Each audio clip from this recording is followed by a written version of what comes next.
Alors, le Volkswagen Buzz LWB, version super longue, et qui a une plus grosse batterie, apparemment, 8 kWh net de plus que la version plus courte, on va dire.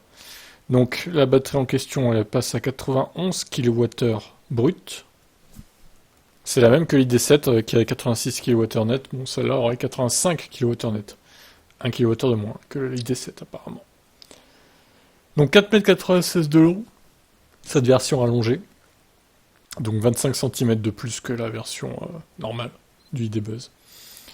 Et 200 kW de puissance de charge. Ce qui est pas mal quand même. Alors après, il faut voir la courbe, hein, c'est toujours pareil. Outre la nouvelle machine synchrone aimant permanent de 560 Nm, le système reçoit un nouvel onduleur pour l'électronique de puissance ainsi qu'un meilleur refroidisseur du moteur.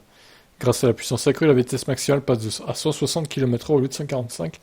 Le 0 à 100 est réduit de 10 secondes 2 à 7 secondes 9. Alors qu'est-ce qu'ils appellent sprint normalisé? Je pense que c'est 0 à 100 hein, du coup. Ouais, parce que bon, pour atteindre 160 km/h, je doute qu'il le fasse en 7 secondes 9. Ça me paraît. Non, ça me paraît pas cohérent. Je pense que c'est le 0 à 100. Volkswagen ne donne aucune indication sur la batterie utilisée, mais on peut supposer qu'elle est plus grande. Il n'est pas non plus précisé si la version GTX est disponible que pour la version LWB, que pour la version NWB, pour les deux.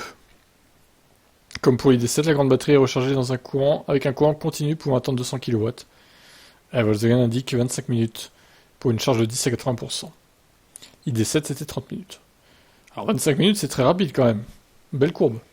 La récupération ne peut être renforcée qu'en sélectionnant le mode B sur le secteur de vitesse, mais la récupération d'énergie en mode B doit maintenant être si importante que les freins normaux ne seront pratiquement plus utilisés, jusqu'à environ 0,3 G de décélération, ou une puissance de récupération de 100 kW, l'ID Buzz se passe des freins à friction.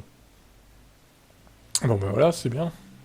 Préconditionnement de batterie qui démarre automatiquement lorsqu'un chargeur rapide est saisi comme destination de navigation, comme beaucoup de modèles maintenant. En outre, le système de navigation offre une planification de la charge pour les longs trajets et la charge rapide avec authentification simplifiée plug and charge qui est prise en charge. En hiver, une pompe à chaleur augmente l'efficacité. La version LWB est pas moins de 25 cm plus longue que la variante normale. En raison des grands passages de roues et de l'essieu avant compact, l'area de braquage n'augmente que de 11,1 à 11,8 mètres. Bon après je vais peut-être pas tout faire, hein. C'est un peu long cet article j'avoue.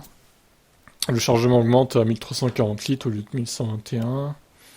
Si on charge jusqu'à la première rangée de sièges, le volume passe à 2469 litres. Et il reste avec 306 litres s'il y a 7 personnes à bord. Ok.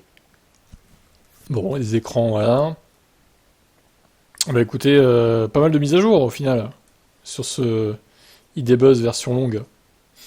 Donc, est-ce qu'il faut revoir le prix maintenant? C'est toujours c'est toujours le même problème, hein, il va coûter un bras. Donc, voilà. Vous en pensez quoi du coup de cette nouvelle version du ID7, du ID Buzz version longue, tout simplement. Allez, ciao.